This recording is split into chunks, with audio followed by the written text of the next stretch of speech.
Hi friends, I Mahesh, educator and Unacademy యాప్ని ఫ్రీగా download చేసుకోండి. డిస్ప్లే మీద కనబడుతున్న ఈ లింక్ని కింద డిస్క్రిప్షన్ బాక్స్లో ఇవ్వడం జరిగింది. ఆ లింక్ని మీరు క్లిక్ చేయడం ద్వారా మమ్మల్ని ఫాలో చేయవచ్చు.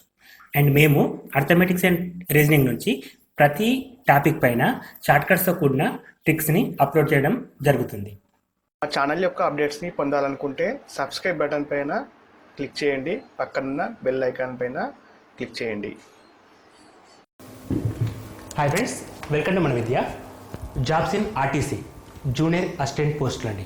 సో మనకి జూనియర్ అసిస్టెంట్ పోస్టులు ఆర్టీసీలో పడడం జరిగింది. సో దీనికి సంబంధించిన కంప్లీట్ ఇన్ఫర్మేషన్ని ఈ వీడియోలో మనం తెలుసుకోబోతున్నాం. అండ్ అంటే ఎడ్యుకేషనల్ క్వాలిఫికేషన్స్ కావచ్చు, స్కీమ్ ఆఫ్ ఎగ్జామినేషన్ కావచ్చు, ఎగ్జామినేషన్ ఫీ కావచ్చు, అండ్ ఇంపార్టెంట్ డేస్, అన్ని రకాల టాపిక్స్ పైన ఈ వీడియో చేయడం జరిగింది కాబట్టి కంప్లీట్గా వాచ్ చేయండి. అండ్ ఇంకొక విషయం ఏంటంటే, మా ఛానల్ని ఇప్పటి వరకు ఎవరైతే సబ్స్క్రైబ్ చేసుకోలేదో ప్లీజ్ డూ సబ్స్క్రైబ్. ఎందుకంటే మా ఛానల్లో కేవలం జాబ్స్ గురించి మరియు వాటి సిలబస్ గురించి మరియు వాటికి వీడియో క్లాస్ రూపంలో అందించడం జరుగుతుంది కాబట్టి ఇప్పటి వరకు ఎవరైతే సబ్స్క్రైబ్ చేసుకోలేదో please do subscribe. So coming to point, ఈరోజు నోటిఫికేషన్ వచ్చేసి జూనియర్ అసిస్టెంట్స్ ఇన్ ఆర్టీసీ అండి. సో ఇక్కడ మనకి ఈ అప్లికేషన్స్ ఆన్లైన్లో జరుగుతుందండి. ఆన్లైన్ అప్లికేషన్స్ అనేటివి 7th జూన్ నుంచి స్టార్ట్ అవుతున్నాయి. అదేవిధంగా జూలై 6th నాడు ఎండ్ అవుతుందండి. అంటే ఆల్మోస్ట్ ఒక 1 month టైం ఉందండి మనకి అప్లికేషన్ చేసుకోవడానికి. దట్ మస్ట్ బి ఆన్లైన్ అండి, ఓన్లీ ఆన్లైన్లో మాత్రమే అప్లికేషన్ చేసుకోవాలి. అండ్ ఎగ్జామినేషన్ అనేది మనకి October 7th నాడు కండక్ట్ చేస్తున్నారు. October 7th నాడు కండక్ట్ చేస్తున్నారు. ఈ ఎగ్జామ్ అనేది 2 సెషన్లు జరుగుతుంది, morning session and evening session. అంటే మార్నింగ్ సెషన్ ఒక పేపర్ ఉంటుంది, మధ్యాహ్నం ఇంకొక పేపర్ ఉంటుందండి. ఈ ఎగ్జామ్ ఆన్లైన్లో జరగడానికి ఛాన్సెస్ ఎక్కువ ఉన్నాయి, లేదా ఆఫ్లైన్లో జరిగే ఛాన్స్ కూడా ఉందండి. కాకపోతే ఆన్లైన్లో మాత్రమే జరగడానికి ఛాన్సెస్ ఎక్కువ ఉన్నాయి అని చెప్పచ్చు. ఎందుకంటే మిగతా ఇదే నోటిఫికేషన్తో పాటు గ్రూప్ 4 కానీ వేరేగా కానీ వచ్చాయి. సో అవి ఎక్కువ శాతం ఆఫ్లైన్లో జరగడానికి అంటే ఛాన్స్ ఉందండి. ఇది మాత్రం ఆన్లైన్లో జరగడానికి ఛాన్స్ ఉంది కాబట్టి మనం ముందు నుంచి ఆన్లైన్లో ప్రిపేర్ అయితే బెస్ట్ అండి. అండ్ మనకి పోస్ట్ వచ్చేసి జూనియర్ అసిస్టెంట్ అండి. అండ్ జూనియర్ అసిస్టెంట్ ఫైనాన్స్ డిపార్ట్మెంట్లో కూడా పడ్డాయి. అండ్ జూనియర్ అసిస్టెంట్ వచ్చేసి 33 ఉన్నాయి, ఫైనాన్స్ డిపార్ట్మెంట్లో 39 ఉన్నాయి. మొత్తం కలిపి మనకి 72 పోస్టులు ఇచ్చాడు. ఏజ్ అనేది 18 నుంచి 40 వరకు ఉంది. సో కొంతమందికి కేటగిరీ వైజ్ రిజర్వేషన్ కూడా ఉంది. అండ్ పే స్కేల్ వచ్చేసి మనకి 13,000, అంటే ఆల్మోస్ట్ 14,000 నుంచి 36,000 బేసిక్ మనకి ఇవ్వడం జరుగుతుంది కాబట్టి మంచి సాలరీ అని చెప్పచ్చండి. Coming to educational qualifications, so ఇక్కడ జూనియర్ అసిస్టెంట్కి కంపల్సరీగా డిగ్రీ ఉండాలండి. డిగ్రీతో పాటు must have passed in low grade government technical examination. So government technical examination కంపల్సరీగా పాస్ అయి ఉండాలి, లోయర్ గ్రేడ్ అయినా సరే. వాటితో పాటు జూనియర్ అసిస్టెంట్ ఫైనాన్స్లో మాత్రం ఎటువంటి రిస్ట్రిక్షన్స్ లేవండి. ఓన్లీ బీకామ్ విద్యార్థులు ఎలిజిబుల్ అండి. కామర్స్ అంటే బీకామ్ అండి. సో బీకామ్ డిగ్రీ ఉన్న వాళ్ళు ఫైనాన్స్ డిపార్ట్మెంట్లో అప్లై చేసుకోవడానికి ఛాన్స్ ఉంది కాబట్టి ఓన్లీ బీకామ్ డిగ్రీ అభ్యర్థులు మాత్రమే దీనికి ఎలిజిబుల్ కాబట్టి ఈ జాబ్స్ పైన మీరు ఫోకస్ ఎక్కువ చేస్తే, చాలామందికి సర్టిఫికేట్ ఉండకపోవచ్చు కానీ బీకామ్ డిగ్రీ మాత్రం చాలా ఉంటుంది కాబట్టి బీకామ్ వాళ్ళందరూ కూడా ఈ జాబ్స్కి అప్లై చేసుకుని ఈజీగా కొట్టడానికి ఛాన్స్ ఉంటుంది కాబట్టి. ఎందుకంటే మిగతా వాళ్ళు వీటిపైన ఫోకస్ తక్కువ చేస్తారు. గ్రూప్ 4 పైన కానీ వేరే పైన కానీ ఫోకస్ చేయడం జరుగుతుంది. మీకుండే ఇంకో అడ్వాంటేజ్ ఏంటంటే ఇక్కడున్న సిలబస్, గ్రూప్ 4 సిలబస్ 2 సేమ్ అండి. ఈ రెండింటికి degree qualification, level of questions కూడా అదే స్టాండర్డ్లో ఉంటాయి కాబట్టి మీ ఇద్దరికి కూడా అంటే ఒకటే ఎగ్జామ్ ప్రిపరేషన్ 2 ఎగ్జామ్స్కి ఉపయోగపడుతుంది. సో దీనికి ప్రిపేర్ అయితే మీరు గ్రూప్ 4 కూడా ఈజీగా ప్రిపేర్ అయినట్టే. అండ్ మోడ్ ఆఫ్ సెలెక్షన్ వచ్చేసి మనకి ఎగ్జామినేషన్ ఫీ వచ్చేసి ఫస్ట్ ఆఫ్ ఆల్ ఇది అప్లికేషన్ ఫీజు అనుకోవచ్చు. అప్లికేషన్ ఫీజు 200 రూపాయలు అందరూ పే చేయాల్సిందే. 120 రూపీస్ వచ్చేసి ఎగ్జామినేషన్ ఫీ ఉంటుంది. ఇది మాత్రం కొంతమందికి ఎగ్జామ్షన్, అంటే లైక్ బీసీ వాళ్ళు కట్టిన అవసరం లేదు, ఎస్సీ వాళ్ళు ఎస్టీ వాళ్ళు కూడా కట్టిన అవసరం లేదు. అదేవిధంగా పిహెచ్సి వాళ్ళు కూడా ఈ ఎగ్జామ్ నుంచి ఫీజు నుంచి ఎగ్జామ్షన్ ఉందండి వాళ్ళకి. సో మనకి 200 రూపాయలు మాత్రం అందరూ పే చేయాలి. ఓసీ వాళ్ళు మాత్రం 200తో పాటు 120 రూపాయలు ఎక్స్ట్రా ఫీ కూడా వాళ్ళు పే చేయాల్సి వస్తుంది. అండ్ ఎగ్జామినేషన్ వచ్చేస్తే మనకి 2 స్టేజ్లో జరుగుతుంది. మార్నింగ్ ఒక ఎగ్జామ్ ఉంటుంది, మధ్యాహ్నం ఒక ఎగ్జామ్ ఉంటుంది. ప్రతి ఎగ్జామ్లో కూడా 150 క్వశ్చన్స్ ఉంటాయండి. ఫస్ట్ ఎగ్జామ్ వచ్చేసి జనరల్ నాలెడ్జ్ అంటాం, సెకండ్ ఎగ్జామ్ వచ్చేసి సెక్రటరియబిలిటీ అంటాం, దీనే మ్యాథమెటిక్స్ అని కూడా అంటాం.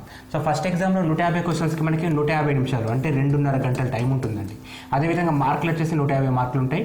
నెగిటివ్ మార్కింగ్ అనేది ఉండదండి. సో 2 ఎగ్జామ్లో కూడా నెగిటివ్ మార్కింగ్ ఉండదు కాబట్టి అన్ని క్వశ్చన్స్ అటెంప్ట్ చేయడానికి ట్రై చేయండి. అదేవిధంగా మనకి మధ్యాహ్నం జరగబోయే ఎగ్జామ్ కూడా సేమ్ ప్యాటర్న్ ఉంటుంది. 150 మార్కులు ఉంటాయి, 150 నిమిషాలు ఉంటుంది, 150 క్వశ్చన్స్ ఉంటాయండి. మొత్తం కలిపి 300 క్వశ్చన్స్. ఆ 300 క్వశ్చన్స్లో మనకి మెరిట్ లిస్ట్ తీయడం జరుగుతుంది. సో దీని తర్వాత స్పెషల్గా వేరే ఎగ్జామ్స్ ఏమి ఉంటాయి కాబట్టి ఈ రిటర్న్ టెస్ట్ని బేస్ చేసుకొని మనకి జాబ్ అనేది డిపెండ్ అవుతుంది. అండ్ ఎగ్జామినేషన్ అనేది తెలుగులో రాసుకోవచ్చు, ఇంగ్లీష్లో రాసుకోవచ్చు, ఉర్దూలో రాసుకోవచ్చు. మీ ఇష్టం వచ్చిన ప్రిఫర్డ్ లాంగ్వేజ్ అండి. మనం ఎగ్జామినేషన్ అప్లై చేసేటప్పుడు లాంగ్వేజ్ అడుగుతుంది. సో మన ప్రిఫర్డ్ లాంగ్వేజ్ మనకు మీడియం ఇంగ్లీష్ మీడియం వాళ్ళు ఇంగ్లీష్లో ప్రిఫర్ చేసుకోవచ్చు, ఉర్దూ మీడియం వాళ్ళు ఉర్దూ, తెలుగు మీడియం వాళ్ళు తెలుగులో. అండ్ సిలబస్ విషయానికి వచ్చినప్పుడు మనకి పార్ట్ 1 వచ్చేసి జనరల్ నాలెడ్జ్ అన్నాం కదా. ఈ జనరల్ నాలెడ్జ్లో కరెంట్ అఫైర్స్ ఇంపార్టెంట్ అండి. ఇక్కడ కరెంట్ అఫైర్స్ మనకి అట్లీస్ట్ ఒక 4 months కరెంట్ అఫైర్స్ చూసుకోవడం మంచిదండి. అదేవిధంగా ఇంటర్నేషనల్ రిలేషన్స్ అది ఈవెంట్ అంటే మనకి కరెంట్ అఫైర్స్ అనేటివి ఇంటర్నేషనల్ అండ్ ఇండియన్ అండ్ తెలంగాణకు సంబంధించినవి కూడా ఒకసారి అడుగుతూ ఉంటాడు. అండ్ జనరల్ సైన్స్ అంటే ఈ జనరల్ సైన్స్ కోసం మనం 8th, 9th, 10th క్లాస్ బుక్కులు చదివితే ఆటోమేటిక్గా కింద ఉన్న geography, history, polity and Telangana history, society and culture ఈ టాపిక్స్ అన్నీ కూడా కవర్ కావడం జరుగుతుంది. అంటే మనకి just 8th class, 9th class, 10th class బుక్స్ని ముందు పెట్టుకొని ఓల్డ్ అయినా సరే న్యూ అయినా సరే కంప్లీట్ సిలబస్ అండి. సైన్స్ అండ్ సోషల్లో ఉన్న ప్రతి టాపిక్ పైన కూడా మీకు గ్రిప్ ఉండగలిగితే మిడిల్లో ఉన్న టాపిక్స్ అన్నీ కూడా చేస్తారు. వీటితో పాటు ఎన్విరాన్మెంట్ స్టడీస్ కూడా అడుగుతూ ఉంటాడు. డిజాస్టర్ మేనేజ్మెంట్ కూడా విపత్తులు అని చెప్పి అంటాం కదా, వాటిపైన కూడా క్వశ్చన్స్ అడగడం జరుగుతుంది. అండ్ వాటితో పాటు ఇంపార్టెంట్ ఏంటంటే తెలంగాణ మూమెంట్ పైన క్వశ్చన్స్ ఎక్కువ అడిగే ఛాన్స్ ఉంది. సో తెలంగాణ మూమెంట్, తెలంగాణ కవులు, తెలంగాణ రచయితలు, తెలంగాణ సంస్కృతి పైన, తెలంగాణ పండుగలు, జాతరలు ఇవన్నీ కూడా మీరు చదవాల్సిన టాపిక్స్ అండి. సో వాటి నుంచి అట్లీస్ట్ మనకి ఎక్కువ క్వశ్చన్స్ ఎక్స్పెక్ట్ చేయడానికి ఛాన్స్ ఉంటుంది. ఎందుకంటే 150 క్వశ్చన్స్ అంటే కేవలం జిఎస్ పైన ఉంటాయి. 150 క్వశ్చన్స్ ఉంటాయి కాబట్టి ఎక్కువ సంఖ్యలో క్వశ్చన్స్ రావడానికి ఛాన్స్ ఉంటుంది కాబట్టి అన్ని రకాల టాపిక్స్ని కవర్ చేస్తూ ఉంటాడు. అదేవిధంగా సెక్రటరీ ఎబిలిటీ గురించి వచ్చినప్పుడు 5 రకాల టాపిక్స్ ఉంటాయి అక్కడ మనకి. సో మనకి జనరల్గా మ్యాథ్సే అంటాం కానీ మ్యాథ్స్లో మనకి 5 రకాల డిపెండ్ అంటే 5 పార్ట్స్ని డిఫరెన్షియేషన్ జరిగింది. సో అక్కడ వచ్చేసి first of all mental ability అండి. మెంటల్ ఎబిలిటీలో 2 parts ఉంటాయి, verbal and non verbal. So mental ఎబిలిటీలో డయాగ్రామెటికల్ రిప్రజెంటేషన్స్ అన్నీ కూడా నాన్ వర్బల్ కిందకి వస్తాయి. ఈ నాన్ వర్బల్లో మొత్తం కూడా డయాగ్రామ్స్ మనం రైల్వే ఎగ్జామ్స్ రాసినప్పుడు మనకి రెగ్యులర్గా కనబడతా ఉంటాయి నాన్ వర్బల్ క్వశ్చన్స్ అవన్నీ కూడా. అండ్ వర్బల్కి వచ్చినప్పుడు మనకి రీజనింగ్లో అడిగే అనాలజీ, సిరీస్, కోడింగ్ అటువంటి వస్తాయి.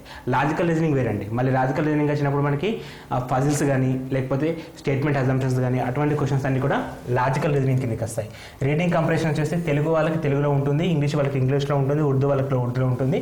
ఇది ఒక అడ్వాంటేజ్ మనకి. అండ్ రీఅరేంజ్మెంట్ కూడా తెలుగు వాళ్ళకి తెలుగులో ఉండడం జరుగుతుంది కాబట్టి ఎక్కువ స్కోర్ చేసుకోవచ్చు మీరు.